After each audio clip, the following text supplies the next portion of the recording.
ಆತ್ಮೀಯ ತರಬೇತಿದಾರರೇ, ಈ ದಿನದ ತರಗತಿಗೆ ತಮಗೆಲ್ಲರಿಗೂ ಸ್ವಾಗತ.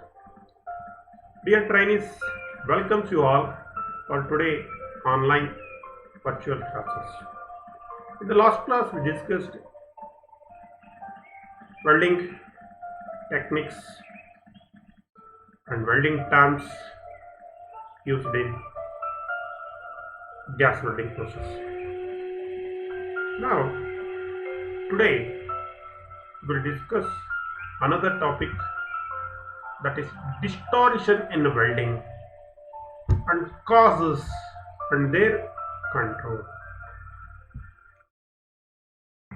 ಈ ತರಗತಿಯಲ್ಲಿ ಮಕ್ಕಳೇ, ವೆಲ್ಡಿಂಗ್ ಮಾಡಬೇಕಾದ್ರೆ ಡಿಸ್ಟಾರಿಷನ್ಸ್ ಆಗುತ್ತೆ. ಏನು ಆ ಡಿಸ್ಟಾರಿಷನ್ಸ್ ಅಂದರೆ ಏನು, ಯಾತಕ್ಕಾಗುತ್ತೆ, ಅದನ್ನು ಕಂಟ್ರೋಲ್ ಮಾಡೋದು ಯಾವ ರೀತಿ ಅನ್ನೋದ್ರ ಬಗ್ಗೆ ತಿಳಿದುಕೊಳ್ಬೇಕು. At the end of this lesson, you shall be able to state distortion. What is distortions in welding? State the causes and their control of welding distortions, and state the types of distortions in welding and techniques to be used for controlling the distortion. ಇದರ ಬಗ್ಗೆ ಈ ತರಗತಿಯಲ್ಲಿ ನಾವು ತಿಳ್ಕೊಳ್ಳೋಣ. Distortions in welding. ಏನು distortions ಅಂದ್ರೆ ಏನು? Distortion ಅಂದ್ರೆ any change in the shape or dimension of the job after welding is called distortion. ಈ ಎರಡು ಮೆಟಲ್ ಪೀಸ್ ಅನ್ನು ತೆಗೆದುಕೊಂಡು ನೀವು ಜಾಯಿನಿಂಗ್ ಪ್ರೋಸೆಸ್ ಅನ್ನು ಮಾಡ್ತೀವಿ. So as per the drawing ಅದಕ್ಕೆ ಒಂದು ಶೇಪ್ ಮತ್ತು ಸೈಜ್ ಮತ್ತು ಡೈಮೆನ್ಷನ್ಸ್ ಅನ್ನು ಕೊಟ್ಟಿರ್ತಾರೆ. ಆದರೆ ವೆಲ್ಡಿಂಗ್ ಅನ್ನು ಮಾಡಿದ ನಂತರ ಆ ವೆಲ್ಡ್ ಮೆಂಟ್ ಅಥವಾ ವೆಲ್ಡ್ ಜಾಬ್ನ ಶೇಪ್ ಅಥವಾ ಸೈಜ್ ಚೇಂಜ್ ಆಗೋಗಿರುತ್ತೆ. ಆ change in shape or change in dimensions after welding is called distortions. ಅದನ್ನೇ ನಾವೇನಂತ ಕರಿತೀವಿ? ಡಿಸ್ಟಾರಿಷನ್ಸ್ ಅಂತ ನಾವು ಕರಿತೀವಿ. ಅಸ್ವಸ್ಥತೆ ಅಂತ ನಾವು ಕರಿತೀವಿ. ಸರಿಯಾಗಿಲ್ಲ ಜಾಬ್ ಅಂತ ಅರ್ಥ. ಲೆಕ್ಕ ಡಿಸ್ಟಾರಿಷನ್ ಅಂದ್ರೆ ಯಾವ ರೀತಿ ಇರಬೇಕಾಯ್ತು, ಯಾವ ಶೇಪ್ ಇರಬೇಕಾಯ್ತು, ಎಷ್ಟು ಉದ್ದ ಇರಬೇಕಾಯ್ತು, ಎಷ್ಟು ಅಗಲ ಇರಬೇಕಾಯ್ತು, ಎಷ್ಟು ನೇರ ಇರಬೇಕಾಯ್ತು,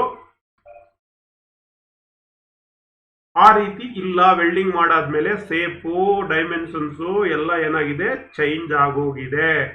ಅದನ್ನ ನಾವೇನಂತ ಕರಿತೀವಿ? ಡಿಸ್ಟಾರಿಷನ್ ಅಂತ ಕರಿತೀವಿ. ನೋಡಿ, ಈ ಉದಾಹರಣೆಗೆ ಇಲ್ಲಿ ಒಂದು ಜಾಬ್ ಇದೆ, ಹೌದಾ? ಇದು ನೋಡಿ ಎಷ್ಟು ಬಿಫೋರ್ ಡಿಸ್ಟಾರಿಷನ್ಸ್ ಇದು ಸ್ಟ್ರೈಟ್ ಆಗಿದೆ. ಆಫ್ಟರ್ ಡಿಸ್ಟಾರಿಷನ್ ವೆಲ್ಡ್ ಆಗಿದೆ. ಈಗ ಏನಾಗಿದೆ, ಇದು ಈಗ ಬೆಂಡ್ ಆಗೋಗಿದೆ, ಹೌದಾ?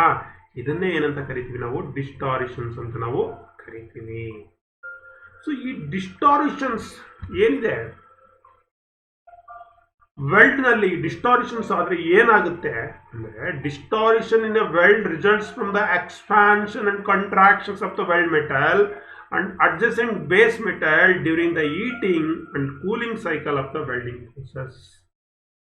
ಈ ವೆಲ್ಡಿಂಗ್ ಪ್ರೋಸೆಸ್ ಏನಿದೆ, ಈ ವೆಲ್ಡ್ ಪ್ರೋಸೆಸ್ ನಲ್ಲಿ ನಾವು ವೆಲ್ಡ್ ಅನ್ನ as per the principle of welding, ನಾವು ವೆಲ್ಡ್ ಅನ್ನ ಏನ್ ಮಾಡ್ತೀವಿ? ವೆಲ್ಡ್ ಮಾಡಬೇಕಾದ್ರೆ ಅದನ್ನ ಹೀಟ್ ಮಾಡಿ, ಮೆಲ್ಟ್ ಮಾಡಿ, ಮತ್ತೆ ಅದನ್ನ ಕೂಲ್ ಮಾಡಿ, ಹೋಮೋಜಿನಿಯಸ್ ವೆಲ್ಡ್ ಬಾಂಡ್ ಅಂತ ನಾನು ಹೇಳಿದೆ, ನಾನು ಹಿಂದಿನ ಆಗುತ್ತೆ.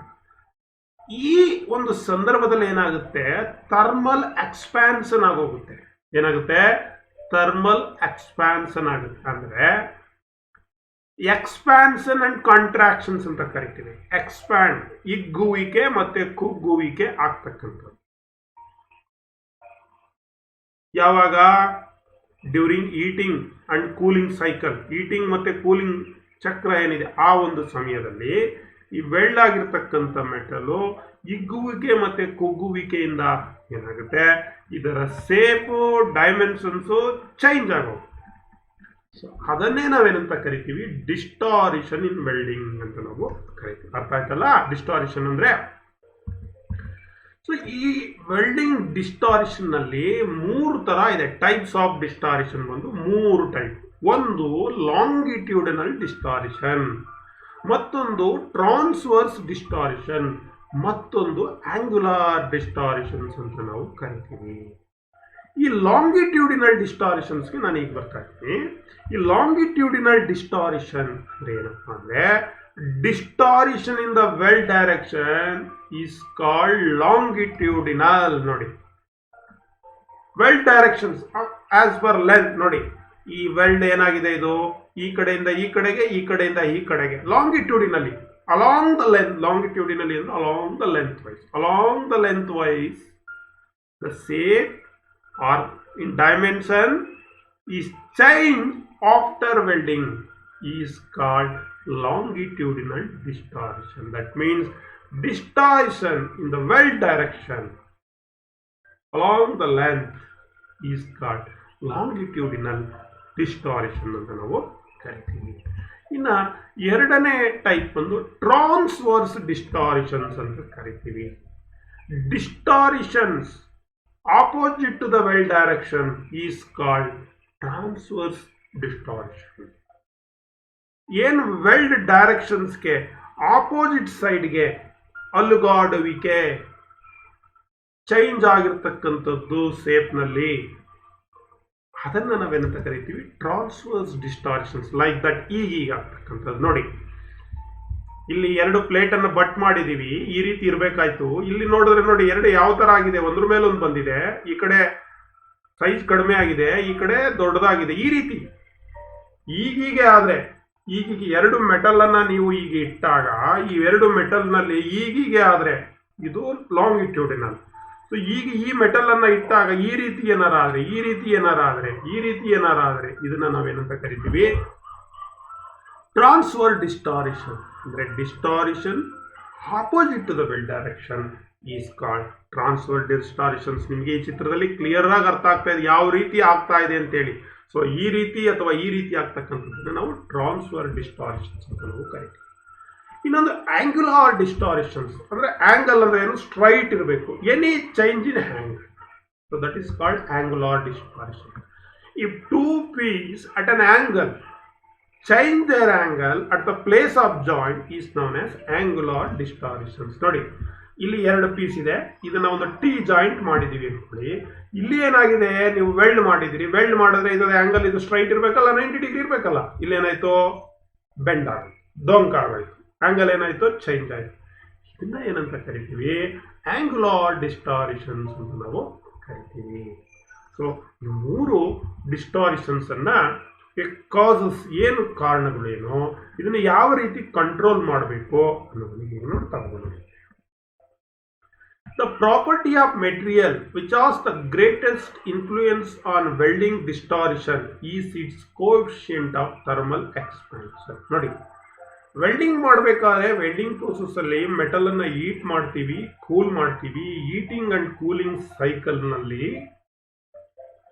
ಏನಾಗುತ್ತೆ, ಒಂದು thermal expansion, that means coefficient of thermal expansion ಅಂತ ಕರಿತೀವಿ. ಎಕ್ಸ್ಪಾನ್ಷನ್ ಅಂಡ್ ಕಾಂಟ್ರಾಕ್ಷನ್ಸ್, ಹಿಗ್ಗುವಿಕೆ ಮತ್ತೆ ಕುಗ್ಗುವಿಕೆ ಆಗುತ್ತೆ. ಹಾಗಾಗಿ ಏನಾಗುತ್ತೆ, ಸೇಪು ಮತ್ತೆ ಸೈಜು ಮತ್ತೆ ಚೇಂಜ್ ಆಗುತ್ತೆ, ಡೈಮೆನ್ಷನ್ಸ್ ಏನಾಗುತ್ತೆ, ಚೇಂಜ್ ಆಗುತ್ತೆ after welding. That is called distortions ಅಂತ ಕರೀತೀವಿ.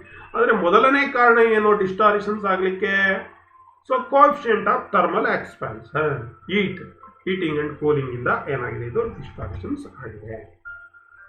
So that means metal expand when heated. Metal heat ಮಾಡಿದಾಗ ಹಿಗ್ಗುತ್ತೆ, ಕಾಂಟ್ರಾಕ್ಟ್ಸ್ when cooled, ಕೂಲ್ ಮಾಡಿದಾಗ ಏನಾಗುತ್ತೆ, ಕುಗ್ಗುತ್ತೆ. Because of localisations of heat the distortions will happen. Heat localised ಆಯಿತು, distortions ಆಯಿತು, ಅಲುಗಾಡುವಿಕೆ ಆಯಿತು. ಅದು ಲಾಂಗಿಟ್ಯೂಡಿನಲ್ ಇರ್ಬೋದು, ಟ್ರಾವರ್ಸ್ ಇರ್ಬೋದು, ಆಂಗ್ಯುಲಾರ್ ಇರ್ಬೋದು, ಯಾವುದೋ ಒಂದು ಡಿಸ್ಟಾರಿಷನ್ಸ್. ಇದನ್ನ ಏನ್ ಮಾಡ್ಬೇಕು, ನಾವೀಗ ಕಂಟ್ರೋಲ್ ಮಾಡಬೇಕು. ಕಂಟ್ರೋಲ್ ಆಫ್ ಡಿಸ್ಟಾರಿಷನ್ ಅಲ್ಲಿ ಏನ್ ಹೇಳ್ತೀವಿ ಅಂತ ಅಂದ್ರೆ, ಡಿಸ್ಟಾರಿಷನ್ ಕೆನಾಟ್ ಬಿ ಪ್ರಿವೆಂಟೆಡ್ ಟೋಟಲಿ. ಈ ಡಿಸ್ಟಾರಿಷನ್ಸ್ ಅನ್ನ ಪ್ರಿವೆಂಟ್ ಮಾಡ್ಲಿಕ್ಕೆ ಸಾಧ್ಯತೆ ಇಲ್ಲ. ಆದ್ರೆ ಡಿಸ್ಟಾರಿಷನ್ಸ್ ಏನ್ ಮಾಡ್ಬೋದು, ಕಂಟ್ರೋಲ್ ಮಾಡ್ಬೋದು. ಡಿಸ್ಟಾರಿಷನ್ಸ್ ತಪ್ಪಿಸೋದು ಅಂದ್ರೆ ಏನಿಲ್ಲಿ, ಕಂಟ್ರೋಲ್ ಮಾಡ್ತಾರೆ. ಡಿಸ್ಟಾರಿಷನ್ಸ್ ಆಗದೇ ಇರೋ ರೀತಿಯಲ್ಲಿ, ಆದರೂ ಡಿಸ್ಟಾರಿಷನ್ಸ್ ಆಗೇ ಆಗುತ್ತೆ, ಅದು ಮತ್ತೆ ಏನಾಗಬೇಕು, ಆ ಸೇಪು ಮತ್ತು ಡೈಮೆನ್ಷನ್ಸು ಸೈಜ್ ಏನಿರಬೇಕು, ಸರಿ ಇರಬೇಕು. ಆ ರೀತಿ ನಾವೇನು ಮಾಡಬೇಕಾಗುತ್ತೆ, ಕಂಟ್ರೋಲ್ ಮಾಡಬೇಕಾಗುತ್ತೆ. ಅದಕ್ಕೆ ಕೆಲವು ಟೆಕ್ನಿಕ್ಸ್ ಇದೆ. So techniques to be used for controlling the distortions. ಹಾಗಾದರೆ ಈ ಡಿಸ್ಟಾರಿಷನ್ಸ್ ಎಫೆಕ್ಟ್ ಅನ್ನು ನಾವು ಯಾವ ರೀತಿ ಕಂಟ್ರೋಲ್ ಮಾಡಬೇಕು, ಅದರಲ್ಲಿ ಒಂದು ಟ್ಯಾಕ್ ವೆಲ್ಡಿಂಗ್ ಮೆಥಡ್ ಅಂತ ಕರಿತೀವಿ. So tack the pieces before welding to reduce transverse distortion. ನೋಡಿ, ಇಲ್ಲಿ 2 ಪೀಸ್ ಆಫ್ ಮೆಟಲ್ ಇದೆ, ಇಲ್ಲಿ ವೆಲ್ಡಿಂಗ್ ಮಾಡಬೇಕು. ನೋಡಿ, ಇಲ್ಲಿ ಮಧ್ಯ ಏನು ಮಾಡಿದ್ದೀವಿ, ಟ್ಯಾಕ್ ಮಾಡಿದ್ದೀವಿ. ಇಲ್ಲೊಂದು ಏನಾಗಿದ್ದೀವಿ, ಟಾಕ್ ಮತ್ತು ಮಧ್ಯೆ ಅಂಟಿಸಿದ್ದೀವಿ, ಟಾಕ್ ವೆಲ್ಡಿಂಗ್ ಮಾಡಿದ್ದೀವಿ. ಹೀಗೆ ಮಾಡೋದ್ರಿಂದ ಈ ಮೆಟಲ್ ಈಗೀಗೆ ಆಗ್ಲಿಕ್ಕೆ ಸಾಧ್ಯ ಇಲ್ಲ, ಈಗೀಗೆ ಬರಲಿಕ್ಕೆ ಟ್ರಾನ್ಸ್ಫರ್ ಡಿಸ್ಟಾರಿಷನ್ಸ್ ಅನ್ನ ಅವಾಯ್ಡ್ ಮಾಡಿಬಿಡ್ಬೋದು. ಯಾವುದನ್ನ ಮಾಡೋದ್ರಿಂದ, ಟಾಕ್ ವೆಲ್ಡಿಂಗ್ ಮಾಡೋದ್ರಿಂದ, ಟಾಕ್ ಹಾಕೋದ್ರಿಂದ, ವೆಲ್ಡ್ ಟಾಕ್ ಅಂತ ಕರಿತೀವಿ ಇದನ್ನ. ಇನ್ನು ಎರಡನೇ method, clamp the job before welding. Welding ಮಾಡೋದಕ್ಕಿಂತ ಮೊದಲೇ ಜಾಬ್ ಅನ್ನ ಕ್ಲ್ಯಾಂಪ್ ಮಾಡೋದು. ಯಾವ ರೀತಿ ನೋಡಿ, ಇಲ್ಲಿ ಈ ರೀತಿ ನೋಡಿ, ಇಲ್ಲಿ ಸಿ ಕ್ಲ್ಯಾಂಪ್ ಅನ್ನು ತೆಗೆದುಕೊಂಡು ವೆಲ್ಡಿಂಗ್ ಅನ್ನ ಏನ್ ಮಾಡಿದ್ದಾರೆ, ಕ್ಲ್ಯಾಂಪ್ ಮಾಡಿದ್ದಾರೆ. C clamp suitable position around the work piece, ಎರಡು ಕಡೆಗೆ. Clamp the piece before welding to reduce the longitudinal distortions and bending distortions. Longitudinal ಹೀಗೆ ಆಗ್ತಕ್ಕಂಥದ್ದು, ಹೀಗೆ ಬೆಂಡಿಂಗ್ ಆಗ್ತಕ್ಕಂಥದ್ದು, ಅದನ್ನ ಏನ್ ಮಾಡ್ಬೋದು ನಾವು, ವರ್ಕ್ ಅನ್ನ ಕ್ಲ್ಯಾಂಪ್ ಮಾಡಿ ನಂತರ ವೆಲ್ಡ್ ಮಾಡಿದ್ರೆ ಈ ಲಾಂಗಿಟ್ಯೂಡಿನಲ್ ಮತ್ತೆ ಬೆಂಡಿಂಗ್ ಡಿಸ್ಟಾರಿಷನ್ಸ್ ಅನ್ನ ಕಂಟ್ರೋಲ್ ಮಾಡಬಹುದು. ಇನ್ನೊಂದು controlling method, presetting of work piece. Preset the piece before welding to compensate for angular distortions. ಅಂದ್ರೆ ವೆಲ್ಡಿಂಗ್ ಮಾಡೋದಕ್ಕಿಂತ ಮೊದಲೇ ನಾವು ವೆಲ್ಡ್ ಮಾಡಿದ ನಂತರ ಅದು ಈ ಪೊಸಿಷನ್ಸ್ ಕೊಟ್ಟೋಗುತ್ತೆ ಅಂತ ಹೇಳಿ ಮೊದಲೇ ಒಂದು ಸ್ವಲ್ಪ ಪೊಸಿಷನ್ಸ್ ಅನ್ನ ಚೇಂಜ್ ಮಾಡಿ ವೆಲ್ಡ್ ಮಾಡಿದ್ರೆ ಅದು ಕೂಲ್ ಆದಾಗ ಸ್ಟ್ರೈಟ್ ಆಗಿಬಿಡುತ್ತೆ. ಗೊತ್ತಾಯ್ತಲ್ಲ, ಅದನ್ನ ಪ್ರೀಸೆಟ್ಟಿಂಗ್ ಆಫ್ ವರ್ಕ್ ಪೀಸ್ ಅಂತ ಕರಿತೀವಿ. ಈಗ ಉದಾಹರಣೆಗೆ, preset the piece before welding to compensate angular distortions. ನೋಡಿ, ಇಲ್ಲಿ ಇದು 178 ಡಿಗ್ರಿಗೆ ಈಗ ಇಟ್ಟಿದ್ದೀವಿ. ಎರಡು ಜಾಬ್ ಅನ್ನ ನೀವು ವೆಲ್ಡ್ ಮಾಡ್ಬೇಕಾದ್ರೆ ಈಗ ಸ್ಟ್ರೈಟ್ ಆಗಿಡಬೇಕು, ಈಗ ಏನ್ ಮಾಡಿದ್ವಿ, ಮೊದಲೇ ಏನ್ ಮಾಡಿದ್ವಿ, ಇದನ್ನ ಈಗ ಇಟ್ಬಿಟ್ವಿ. ಈಗ ಇಲ್ಲಿ ಮೇಲ್ಗಡೆ ವೆಲ್ಡ್ ಮಾಡಿದ್ವಿ. ಆಫ್ಟರ್ ಇದು ಹೀಟಿಂಗ್ ಆಗಿ ಅದು ಕೂಲ್ ಆಯ್ತು, ಫ್ರೋಜನ್ ಬಾಂಡ್ ಆಯ್ತು. ಬಾಂಡ್ ಆದ್ಮೇಲೆ ಏನಾಯ್ತು, ಅದು ಈಗ ಸ್ಟ್ರೈಟ್ 180 ಡಿಗ್ರಿ ಬಂದ್ಬಿಟ್ಟು ಇದನ್ನ ಪ್ರೀಸೆಟ್ ಅಂತ ಕರೀತೀವಿ. ಸೊ ಇಲ್ಲಿ ಮಧ್ಯ ಒಂದೇನಾದ್ರು ಮೆಟೀರಿಯಲ್ ಇಟ್ಬಿಟ್ಟು ಈ ರೀತಿ ಇಟ್ಟು ವೆಲ್ಡ್ ಮಾಡ್ತಕ್ಕಂಥದ್ದು ಪ್ರೀಸೆಟ್. 180 ಡಿಗ್ರಿ ಆಫ್ಟರ್ ವೆಲ್ಡಿಂಗ್, ಇದು gap. So 170 degree before welding. So before welding 171 day 2 degree variations ಮಾಡಿ ನಾವು ಮೊದಲೇ ಅದನ್ನ ಇಟ್ಟು ನಂತರ ವೆಲ್ಡ್ ಮಾಡಿದ್ರೆ ವೆಲ್ಡ್ ಆದ್ಮೇಲೆ ಅದು 180 ಡಿಗ್ರಿಗೆ ಬಂದ್ಬಿಡುತ್ತೆ. ಇದನ್ನ ಪ್ರೀಸೆಟ್ಟಿಂಗ್ ಆಫ್ ದಿ ವರ್ಕ್ ಪೀಸ್ ಅಂತ ನಾವು ಕರಿತೀವಿ. ಅಥವಾ ವೆಲ್ಡಿಂಗ್ ಫ್ರಮ್ ಬೋತ್ ಸೈಡ್, ಅಥವಾ ಈ ರೀತಿ ಇಟ್ಟಾಗ್ಲೂ ಅಷ್ಟೇ. ಸೊ ಹೀಗೆ ಇಟ್ಟು ನೀವು ವೆಲ್ಡ್ ಮಾಡ್ಬಿಟ್ರೆ, ಸೊ ಈಗ ನೋಡಿ, ಈಗ ಒಂದು ಸ್ವಲ್ಪ ಆಂಗಲ್, ಒಂದು 2 ಡಿಗ್ರಿ ಆಂಗಲ್ ಚೇಂಜ್ ಮಾಡಿದ್ದೀವಿ. ಸೊ ವೆಲ್ಡ್ ಆಗಿದೆ. ಈಗ ಏನಾಗುತ್ತೆ, ಇದು ಹಿಂಗೆ ಸ್ಟ್ರೈಟ್ ಬಂದ್ಬಿಡುತ್ತೆ. ಇದು ಪ್ರೀಸೆಟ್ಟಿಂಗ್. ಸೊ ಎರಡು ಸೈಡ್, ಬೋತ್ ಸೈಡ್ ವೆಲ್ಡಿಂಗ್ ಮಾಡೋದು another one method. Weld the joint from both side ಈ possible to control the angular and longitudinal directions. ನೋಡಿ, ಈ ರೀತಿ ಬೋತ್ ಸೈಡ್ ವೆಲ್ಡ್ ಮಾಡೋದ್ರಿಂದ, ನೋಡಿ ಇಲ್ಲಿ ಒಂದು ಸೈಡ್ ವೆಲ್ಡ್ ಮಾಡಿದ್ದಾರೆ, ಒಂದು ಸೈಡ್ ವೆಲ್ಡ್ ಮಾಡೋದ್ರೆ ಏನಾಯ್ತು, ಇದು ಈ ರೀತಿ ಬೆಂಡಿಂಗ್ ಡಿಸ್ಟಾರಿಷನ್ಸ್, ಲಾಂಗಿಟ್ಯೂಡಿನಲ್ ಡಿಸ್ಟಾರಿಷನ್ಸ್ ಆಗೋಯ್ತು. When weld is made from one side only angular distortions is produced. ಒಂದು ಸೈಡ್ ಮಾಡಿದ್ರೆ angular distortions produce. Weld both side and control if it possible. ನೋಡಿ, ಎರಡು ಸೈಡ್ ವೆಲ್ಡ್ ಆಗಿದೆ. ಈಗ ಇದರಲ್ಲಿ ಆಂಗ್ಯುಲಾರ್ ಡಿಸ್ಟಾರಿಷನ್ಸ್ ಆಗಲ್ಲ, ಲಾಂಗಿಟ್ಯೂಡಿನಲ್ ಡಿಸ್ಟಾರಿಷನ್ ಆಗಲ್ಲ. ಅಂದ್ರೆ ಈ ಆಂಗ್ಯುಲಾರ್ ಮತ್ತೆ ಲಾಂಗಿಟ್ಯೂಡಿನಲ್ ಡಿಸ್ಟಾರಿಷನ್ಸ್ ಅನ್ನು ತಪ್ಪಿಸ್ಲಿಕ್ಕೆ ಪ್ರೀಸೆಟ್ ಮಾಡಬಹುದು ವೆಲ್ಡಿಂಗ್ ಅನ್ನ, ಅಥವಾ ಎರಡು ಸೈಡ್ ನಲ್ಲಿ ಈ ಕಡೆ ಇಂದ ವೆಲ್ಡ್ ಮಾಡ್ತಕ್ಕಂಥದ್ದು ಬೋತ್ ಸೈಡ್ ವೆಲ್ಡಿಂಗ್. ಒಂದು ಸ್ವಲ್ಪ ಆ ಕಡೆ ಹೇಳ್ಕೊಂಡಿರುತ್ತೆ, ಮತ್ತೆ ಈ ಕಡೆ ವೆಲ್ಡ್ ಮಾಡಿದ್ಮೇಲೆ ಈ ಕಡೆ ಹೇಳ್ಕೊಳ್ಳುತ್ತೆ. ಆವಾಗ ಈ ಲಾಂಗಿಟ್ಯೂಡಿನಲ್ ಡೈರೆಕ್ಷನ್ಸ್ ಡಿಸ್ಟಾರಿಷನ್ಸ್ ಆಗಲ್ಲ, ಆಂಗ್ಯುಲಾರ್ ಡಿಸ್ಟಾರಿಷನ್ಸ್. ಇದು ವೆಲ್ಡಿಂಗ್ ಡಿಸ್ಟಾರಿಷನ್ಸ್ ಅನ್ನು ಕಂಟ್ರೋಲ್ ಮಾಡ್ತಕ್ಕಂಥ ಕೆಲವು ಮೆಥಡ್ಸ್ ಅಥವಾ ಟೆಕ್ನಿಕ್ಸ್ ಅಂತ ನಾವು ಕರಿತೀವಿ. ಸೊ ಇಷ್ಟು ಮಕ್ಕಳೇ ಡಿಸ್ಟಾರಿಷನ್ ಅಂದ್ರೆ ಏನು, ಯಾವ್ಯಾವ ರೀತಿ ಡಿಸ್ಟಾರಿಷನ್ಸ್ ಇದೆ, ಅದಕ್ಕೆ ಕಾರಣ ಏನು, ಅದನ್ನ ಹೇಗೆ ಕಂಟ್ರೋಲ್ ಮಾಡೋದು ಅನ್ನೋದನ್ನು ನಾವು ತಿಳ್ಕೊಂಡ್ವಿ. ನಾವು let us come to the some question and answer, multiple choice questions in the examination point of view. The property of material which has the greatest influence on welding distortion is its material property ಏನಿದೆ, ಗುಣ ಏನಿದೆ, ಆ property ಯಾವುದ್ರ ಮೇಲೆ, ಈ ಡಿಸ್ಟಾರಿಷನ್ಗೂ ಈ ಪ್ರಾಪರ್ಟಿಗೂ ಏನು link, ಯಾತಕ್ಕೆ ಡಿಸ್ಟಾರಿಷನ್ಸ್ ಆಗುತ್ತೆ? Yield strength, coefficient of thermal expansion, modulus of velocity, coefficient of thermal conductivity ಅಂತ ಇದೆ. ಸೊ ನಾನು ಹೇಳಿದೆ, ಸೊ ಹೀಟ್ ಆದಾಗ ಮೆಟಲ್ಲು ಎಕ್ಸ್ಪ್ಯಾಂಡ್ ಆಗುತ್ತೆ, ಹಿಗ್ಗುತ್ತೆ, ಕೂಲ್ ಆದಾಗ ಕಾಂಟ್ರಾಕ್ಟ್ ಆಗುತ್ತೆ ಅಂದರೆ ಕುಗ್ಗುತ್ತೆ. ಸೊ ಅದ್ರ ಯಾವುದಕ್ಕೆ ಹಂಗಾಗ್ತಾ ಇದೆ ಅಂತ ಡಿಸ್ಟಾರಿಷನ್ಸು ಕಾರಣ ಏನು? That means thermal expansion, coefficient of thermal expansion ಇಂದ ಈ ರೀತಿಯಾದಂಥ ಮೆಟೀರಿಯಲ್ ಪ್ರಾಪರ್ಟಿ ಇರೋದ್ರಿಂದ ವೆಲ್ಡಿಂಗ್ ಡಿಸ್ಟಾರಿಷನ್ಸ್ ಆಗುತ್ತೆ. So B is the correct answer. What is the purpose of tacking in the weld? Tack ಮಾಡ್ತೀವಲ್ಲ, ಮಧ್ಯ ವೆಲ್ಡ್ ಟ್ಯಾಕ್ ಮಾಡ್ತೀವಲ್ಲ, ಅದು ಯಾಕೆ? ಪರ್ಪಸ್ ಏನು? To obtain penetrations, for controlling of distortion, to save gas consumption, to increase the productions. Tack weld ಮಾಡೋದು ಯಾಕೆ? Transfer ಡಿಸ್ಟಾರಿಷನ್ಸ್ control ಮಾಡಲಿಕ್ಕೆ ಅಲ್ಲಲ್ಲೇ ಟಾಕ್ ಮಾಡ್ತಾರೆ ಅಂತ ಹೇಳಿದೆ ನಾನು. ಸೊ ಅಂದರೆ to controlling of distortion, which is correct. B is the correct answer. So in which of the following welding process low distortions will be caused after welding? ಈ ಕೆಳಗಡೆ ಇರ್ತಕ್ಕಂಥ ವೆಲ್ಡಿಂಗ್ ಪ್ರೋಸೆಸ್ನಲ್ಲಿ ತುಂಬ ಕಡಿಮೆ, ಅನೇಕ ವೆಲ್ಡಿಂಗ್ ಪ್ರೋಸೆಸ್ ಇದೆ. ಈ welding ಪ್ರೋಸೆಸ್ನಲ್ಲಿ ಒಂದು ಸ್ವಲ್ಪ ಡಿಸ್ಟಾರಿಷನ್ಸ್ ಕಡಿಮೆ ಇದೆ. ಅದ್ಯಾವುದು? Gas welding, arc welding, electroslag welding, CO2 welding. Which is correct? Yes. Gas ವೆಲ್ಡಿಂಗ್ನಲ್ಲಿ ಲೋ ಡಿಸ್ಟಾರಿಷನ್ಸ್, ಕಡಿಮೆ ಡಿಸ್ಟಾರಿಷನ್ಸ್ ಇರುತ್ತೆ. So A is the correct answer. When welding a thin plates, distortion can be minimized by thin plate ಅನ್ನು weld ಮಾಡುವಾಗ ಅಲ್ಲಿ ಆಗ್ತಕ್ಕಂಥ ಡಿಸ್ಟಾರಿಷನ್ಸನ್ನು ಕಡಿಮೆ ಮಾಡಲಿಕ್ಕೆ ಅಂದರೆ ಯಾವ ರೀತಿ ಕಡಿಮೆ ಮಾಡ್ಬೋದು? Welding from both side, using U preparations rather than V type, using strong backs, using back step welding.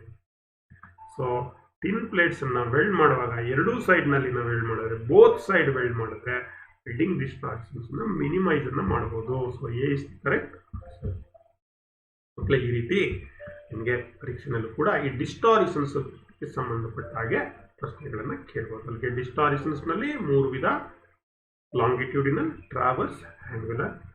ಡಿಸ್ಟಾರಿಷನ್ಗೆ ಕಾರಣ ಕೋಎಫಿಷಿಯಂಟ್ ಆಫ್ ಥರ್ಮಲ್ ಎಕ್ಸ್ಪಾನ್ಷನ್ಸ್. ಮತ್ತು ಇದನ್ನು ಯಾವ ರೀತಿ ಕಂಟ್ರೋಲ್ ಮಾಡೋದು? ಟ್ಯಾಕ್ ವೆಲ್ಡ್ ಮಾಡೋದು, ರೀಸೆಟ್ ಮಾಡ್ತಕ್ಕಂಥದ್ದು, ಕ್ಲ್ಯಾಂಪಿಂಗ್ ಮಾಡ್ತಕ್ಕಂಥದ್ದು, ಮತ್ತು ಬೋತ್ ಸೈಡ್ ವೆಲ್ಡ್ ಮಾಡ್ತಕ್ಕಂಥದ್ದು. ಇವುಗಳನ್ನು ಮಾಡಿದ್ರೆ ಈ ಡಿಸ್ಟಾರಿಷನ್ಸನ್ನು ನಾವು ಮಿನಿಮೈಸ್ ಮಾಡ್ಬೋದು, ಕಂಟ್ರೋಲ್ ಮಾಡ್ಬೋದು. ಮಕ್ಕಳೇ, thanks to one and all for hearing us till now. ಎಲ್ಲರಿಗೂ ಧನ್ಯವಾದಗಳು ಮಕ್ಕಳೇ. ಶುಭವಾಗಲಿ.